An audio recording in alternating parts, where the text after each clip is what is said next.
అలాగే current affairs అనేది అత్యంత కీలకమైనది సివిల్ సర్వీసెస్ ప్రిపరేషన్‌లో.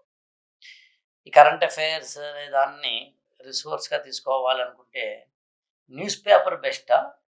లేకపోతే ఎనీ మ్యాగజైన్ బెస్టా? సో తప్పకుండా ఒక బ్లెండింగ్ అనేది ఉండాల్సిందే. That is my personal opinion.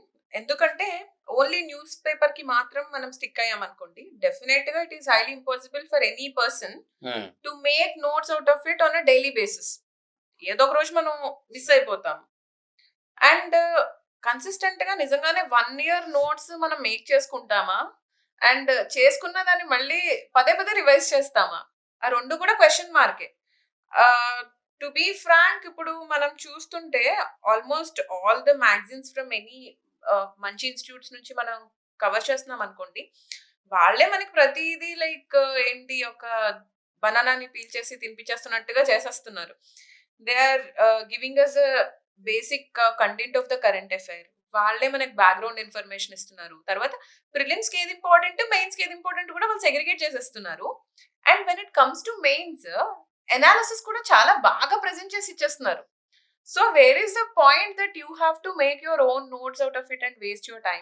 ఇప్పుడు మీరు ఇందాక అన్నట్టు ఎన్సీఆర్టీస్ కే మనము ఒక పబ్లికేషన్ ని ఫాలో అయిపోతున్నప్పుడు, కరెంట్ అఫైర్స్ ని అలాంటి ఒక మైండ్ సెట్ తో ఉన్న స్టూడెంట్ నిజంగానే కరెంట్ అఫైర్స్ న్యూస్ పేపర్ నుంచి అయితే మేక్ చేసుకోరని నాకు అనిపిస్తుంది. So probably you have to follow that magazine.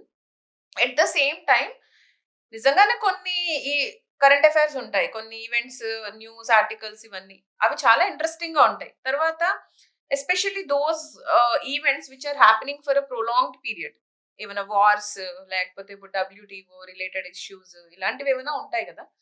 So వాటిని మనం డైలీ బేసిస్ న్యూస్ పేపర్ లో ఎడిటోరియల్స్ ని కానీ ఏదైనా సరదాగా చదవచ్చు. ఏదైనా ఒక మంచి పాయింట్ దొరికింది అనుకోండి, దాన్ని మీరు ఆల్రెడీ ఉన్న మ్యాగజైన్ లోనో లేకపోతే సపరేట్ గా ఒక బుక్ పెట్టుకునో అక్కడ ఎప్పుడైనా యూజ్ చేయడానికి పక్కన రాసుకొని ఉంచుకోవాలి.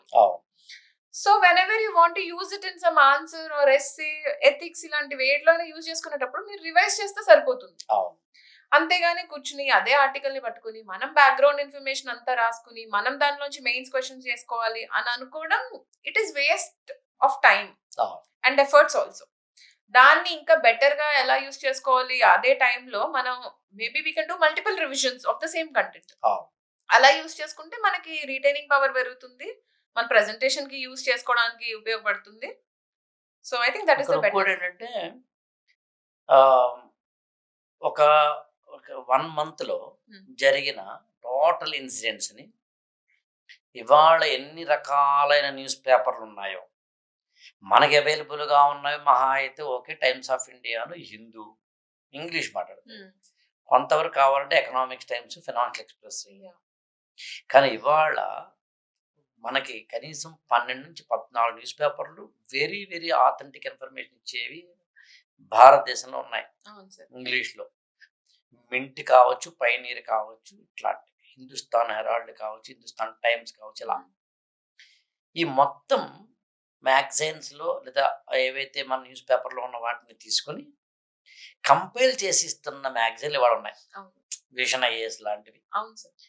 నేను విషన్ ఐఏఎస్ని 1-2 సార్లు వాళ్ళు ఎలా కవర్ చేస్తున్నారని చూస్తున్నప్పుడు, అది హిందూ ఆర్టికల్ కావచ్చు, మింట్ ఆర్టికల్ కావచ్చు, యాజ్ ఈజ్ ఇచ్చేస్తున్నాడు వాడు. అంటే I appreciate it, I'm not degrading him.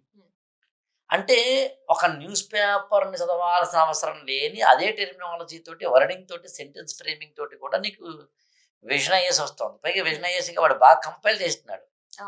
నేను అందుకుని ఫస్ట్ విజన్ ఐఏఎస్ చదవంటాను నేను. కాకపోతే ఎంత కాదనుకున్నా సివిల్ సర్వీస్ ప్రిపేర్ అవుతున్నప్పుడు మనకి ఎక్కడో అరే న్యూస్ పేపర్ చదవట్లేదా అనే భయం ఉంటుంది. కాబట్టి హిందూ పేపర్ తీసుకో, ఓ లుక్ ఇవ్వు, తెలియకుండా నీ సబ్ కాన్షియస్ మైండ్లో ఒపీనియన్ ఫ్రేమింగ్ స్టార్ట్. అది ఇంటర్వ్యూకి ఉపయోగపడుతుంది. అవును. ప్రిలిమినరీకి ఏమో పూర్తిగా విషన్ ఐఏఎస్ లాంటి వాటి మీద ఆధారపడి ఒక న్యూస్ పేపర్ చదువుతూ, మెయిన్స్ టైంకి వచ్చేసరికి ఏమో విషన్ ఐఏఎస్ని తీసుకుంటూ, దాంతోపాటు నీకు ఆల్రెడీ జిఎస్లో చదివి ఉంటావు, ఇతరత్ర చదివి ఉంటావు, కాబట్టి దాన్ని కొరిలేట్ చేసుకుంటూ చదివేసి వన్స్ ఇంటర్వ్యూకి వెళ్ళే సమయానికి ఈ ఒపీనియన్ ఫ్రేమింగ్ అనేది నీకు సబ్ కాన్షియస్ మైండ్ జరుగుతుంది. అంటే అదొక ప్యారలల్ లేయర్ కూడా ఉంటుంది.